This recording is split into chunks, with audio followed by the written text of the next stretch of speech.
Hi, everyone. We're so glad you're here. My name is Megan, and I am community manager at Auggie. And Auggie is the #1 platform for parents to find community, share recommendations, and learn from experts.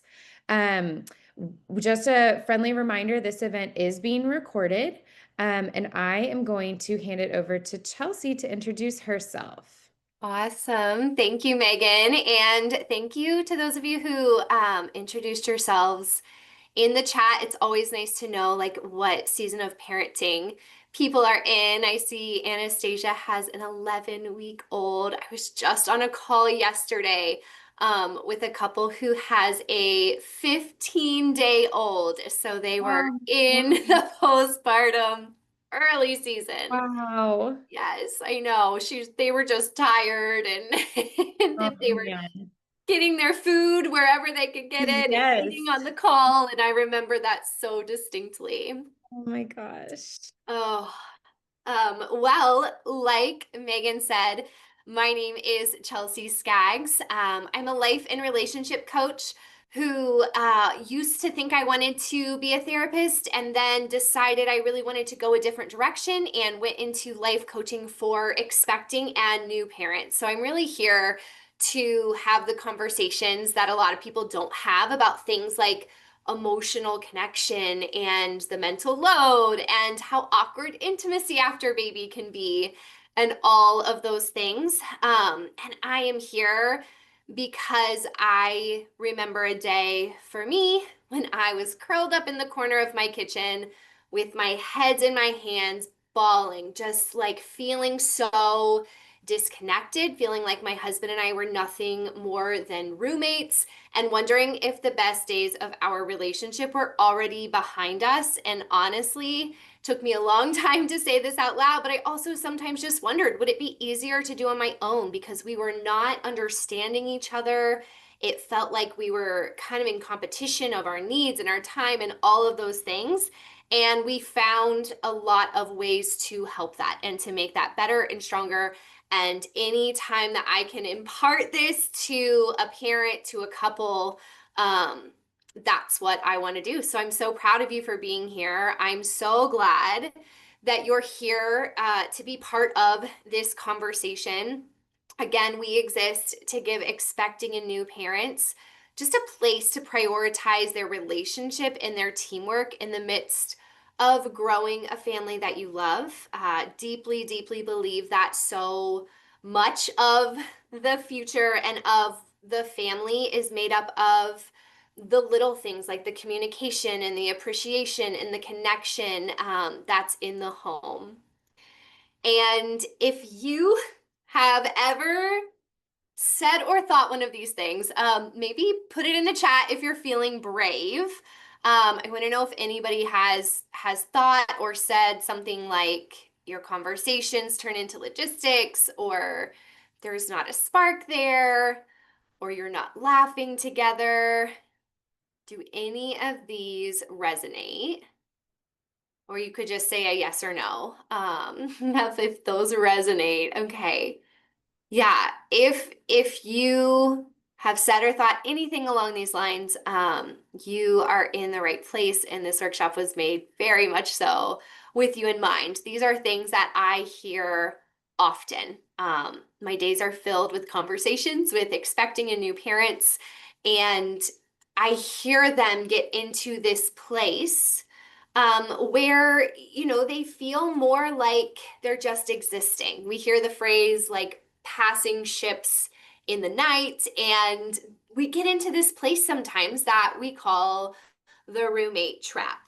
Um, this roommate trap is natural and it's normal. I think if we consider all the factors that come with adding a new baby to your life, it makes sense that some things get off track. And it makes sense that things don't feel and operate the same way that they do.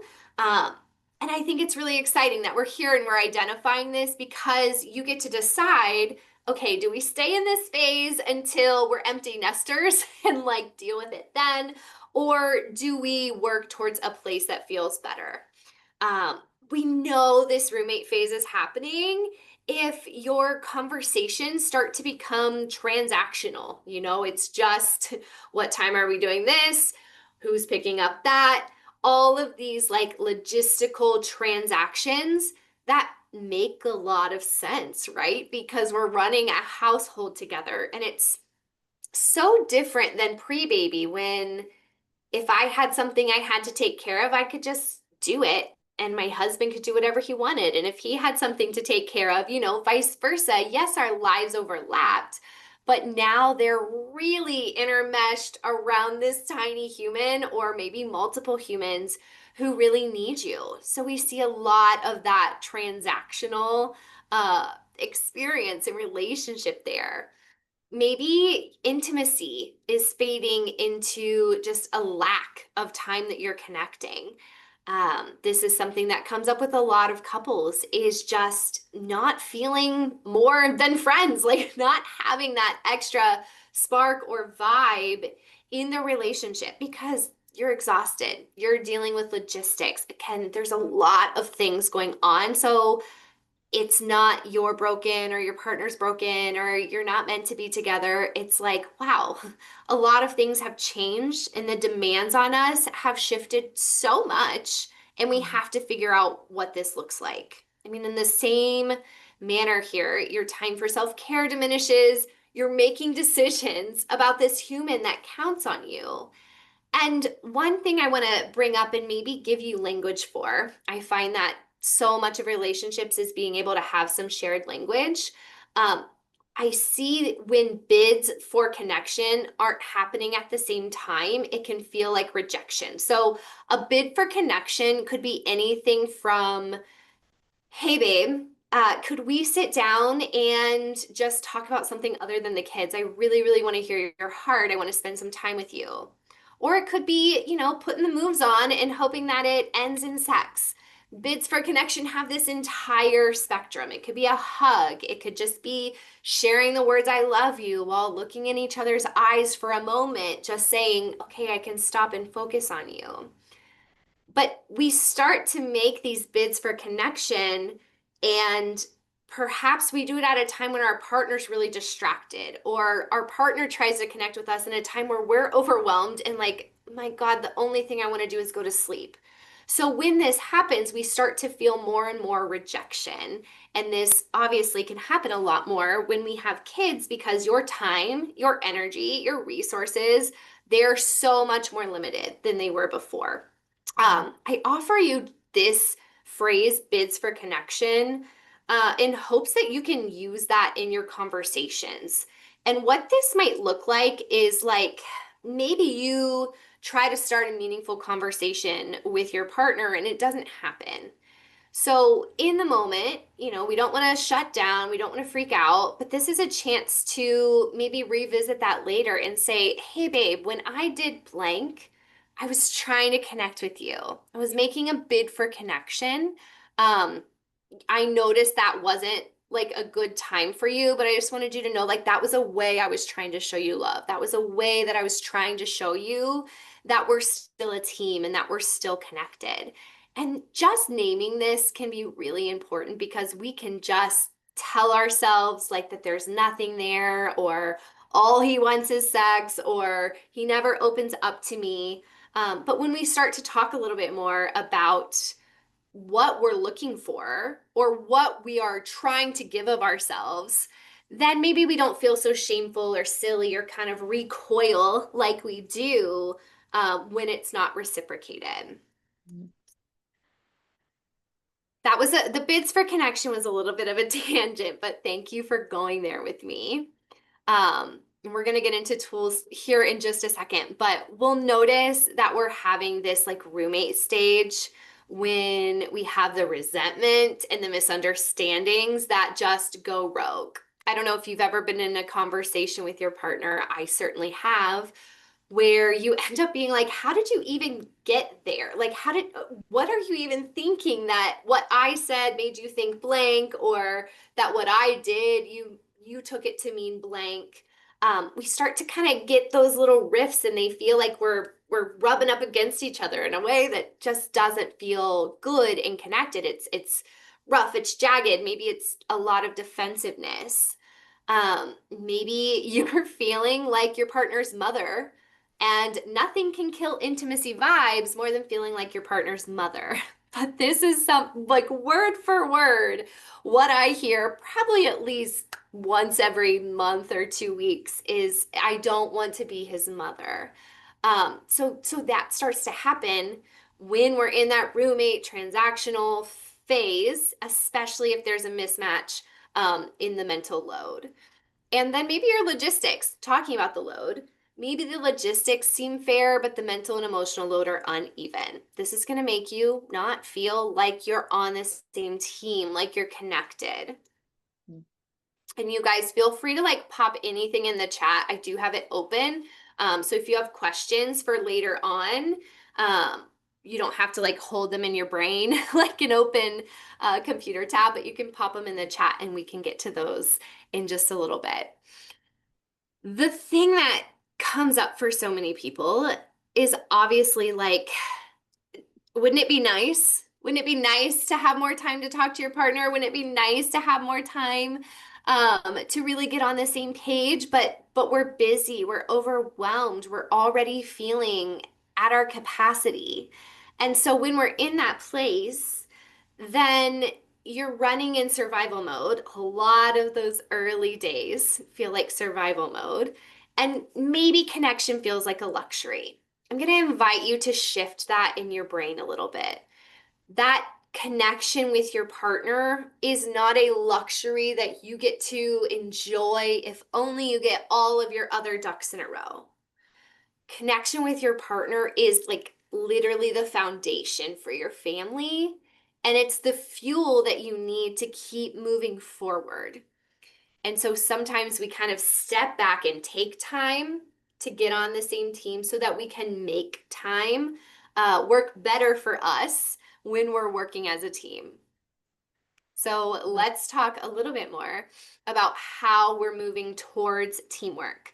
My goal for the next like 10 minutes here is not for you to get everything word for word. I know that this recording is going to go back to you so you can check in on things again. But I really want you, as we're going through this, to be thinking about what is one area after this workshop I can employ over the next week or over the weekend. What can I try? I don't need to take everything, and it's gonna overwhelm me and probably blow up if I try to make 5 changes at once. But what is the thing that I want to choose to put some intention into? So we're going to be talking through getting to know each other again, breaking up the monotony, planning for the unsexy so that there is room for sexy, getting out of your head, and building some habits of micro connection. So this seems so basic, but I'm going to mention it to you because honestly, it was the game changer in our marriage. We have a picture that we took one night, and our baby was probably maybe 3 or 4 months old, and he went to bed easily, which never ever happened for us. I don't know what bad karma I had, but my first baby did not like to sleep. However, one night he went to sleep early, and my husband and I sat on the couch, and then we were like, uh, like what do we talk about? What do we do? Like we have this time together. And so we started turning to some conversation starters. Our brains were fried. We couldn't even come up with something other than like, how was your day? And that gets a little redundant. That's the monotony. So we turned to conversation starters, and actually I'll show you. This is the deck that we use is called Love Lingual. We always like send these to our families, but we literally pulled a card to answer a question, to start to talk to each other. And the reason this works is because these little chats with no logistics allow you to see, like, oh, you're still there in those ways, and I'm still here in this way. And there are these like other deeper parts that maybe aren't coming out to play as much right now, but they're still there. So 10 minute couch chats, that's hard to say, can just be a really great way to say, we've got 10 minutes, like, let's pull a card, or we offer this 5 question check-in, like, let's pull that out and just have some conversation that's not about logistics for 10 minutes. Another fun way you can do this is to like text each other something new about yourself each week. We get in this place where we think that we know our partners. And of course, we know our partners, but there's always more to learn. And a lack of curiosity can really kill the vibe and kill that teammate and overlap. And I really, really, we're doing this together, babe, kind of experience. You're both changing, right? And as you're changing, as you're becoming parents, as your social lives are changing, as your roles in your family are changing, all of these things going on in your life right now, it's an invitation. It's an invitation to keep getting to know yourself more and keep getting to know your partner. If I could say one thing to every couple who is trying to get out of roommate phase, it would be this: be more curious. Stop assuming that, your partner knows everything about you and you know everything about your partner. Um, I have an iPhone, probably like many of you, and consistently it makes me do a system update. Sometimes I feel like I don't have the time or energy to do it, and iOS or the Apple gods or whatever is like, I'm so sorry, I don't care. We're going to do this update. This is something that you can do in your relationship. Like, how do we update our operating systems? Babe, you used to have this pattern. Is that still true for you? Or, it used to be really important to you to blank. Is that still true for you? Continue to let yourself be growing and let your partner be growing. So again, if there's one thing I can impart to you, it's just like being curious about your partner so that you're going from this like logistic roommate phase to we're teammates, we're lovers, we're in this together. The next step is to plan for the unsexy so that there's room for sexy. Another tool that I get really, really good feedback on is having a weekly check-in. And this is to say, we're going to create a space to talk about the logistics. You are running a home together. You are raising kids together. So there are those conversations, but we want to give them a place to live so that there's room in the rest of your week and in the rest of your days for more of those fun conversations or connection points. If all day or every day through the week we're talking about schedules and chores and finances and the mental load, like, this is going to kind of kill the vibe again. So we want to give this a place to live. This also helps because if there's something that comes up and it needs worked through, we don't freak out over, is this going to be taken care of? We literally give this a place to live. So this is what we call planning. Plan for all those unsexy things so that you can make some room for the things that make you feel like a couple, that make you feel like a team, that make you feel grounded and connected. You don't have to fix everything, but knowing that you're doing this together. And then the third part to this is building some micro connections. We use micro because this is really small, because you have small gaps of time, you have small amounts of energy. This is, if you can go out on a date night every Friday night, more power to you. That's amazing that you're in that season. For many people, that's just not a reality right now. And it's kind of silly to stop and wait for that reality to change. So we want to really focus on what are the things we can do in small moments of time. Maybe it's a text that's just not about logistics, it's just appreciation. Or maybe it's just remembering to like place your hand on your partner's back or acknowledge the things that we saw. And again, these are obviously things that are not just for mom to do. I'm guessing that this call is mostly moms on here. Anything dealing with relationships really is not to be an extra mental load for you, for mom. This is an invitation to bring some things, maybe bring this presentation to your partner and say, hey, let's figure out one or two like micro connections we could do during this time. when we don't have a lot to do to connect with each other. Maybe you're taking this to them and saying, hey, maybe we should have a weekly check-in to talk about all the things that we're texting and talking about as we're passing in the hallway. And see, let's do an experiment. Let's see if there's an opportunity, if we take care of those things, to have other conversations through the day. And the biggest part here is just like really remembering that you are on the same team. One of my favorite doulas that I work with likes to say, it's not you versus your partner, it's you and your partner versus the baby. Not that our babies are bad, but they come with a whole slew of new challenges and new things that we're working through. And we really want to make sure that you are working together so that your energy is multiplied and not that your energy is divided because the relationship is in a sore spot. So I'm happy to answer any questions on these. We do have like blogs and our podcast and everything at postpartumtogether.com. And then I have a couple questions if you feel like answering them in the chat, or if you want to pop on. I know Megan was going to check for some questions since we have a few minutes here.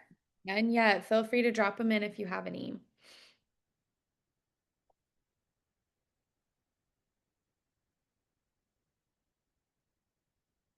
Is anybody willing to commit to trying one of these focuses, one of these tools this week? Do you find that, do you and your husband do more than one weekly check-in for the logistics, or do you stick to pretty much one a week? Yeah, so it's unique for us because we also work together, Yeah. so it's a little bit different, but we have like one main start of the week, look at the appointments, all the things that need done, build our priority list. So we typically stick to one, but that doesn't mean we're not checking in on things in between, but they're not taking a lot of our energy and lift. Okay.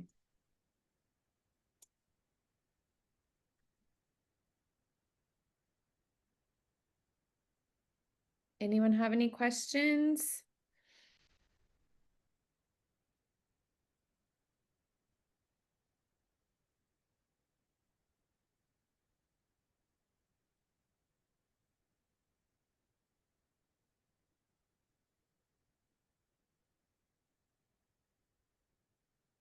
I don't see any. There are no bad questions, no embarrassing questions.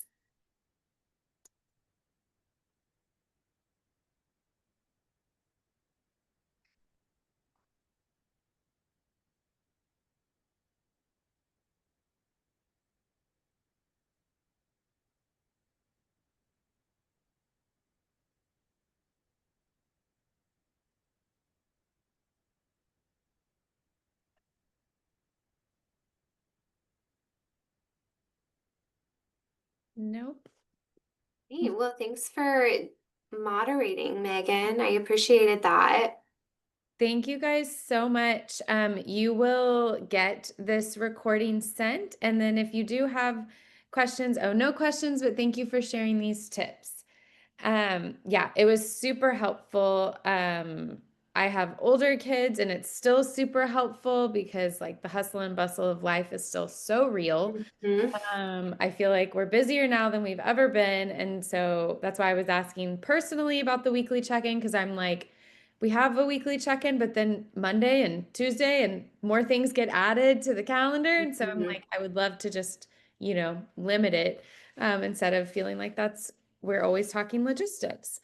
Yeah. Do Um, you have like a particular area that could just be for logistics, like a email thread like I find that when it's in text and everything, Yeah, we have a shared family calendar. good. And then normally we just talk in person and like I keep up with everything, Mm-hmm. everything, and then like add things to our calendar. But I like the idea of doing like a shared note or something that we Mm-hmm. can just like add to, like, okay, we're going to talk about this and we're going to talk about this, because I am a like pen and paper girl. Mm-hmm. And so like I write everything down. Um, and my husband is more digital. So I think he would appreciate the shared note. Yeah. And then I can still write it down because I there's something about like manually crossing that off, checking that off. Or Um, you can take a picture of it and add it to the yes. shared note. Yes, that's such a good idea. Such a good idea. Okay, so these tips were so helpful. Chelsea, thank you so much for your time. Like I said, this recording will be sent to you. And then you can continue this conversation within Augie or reach out to Chelsea. Thank you guys so much for attending, and we hope everyone has a great rest of your day. So Thank thank you. you. Bye, Chelsea. Bye.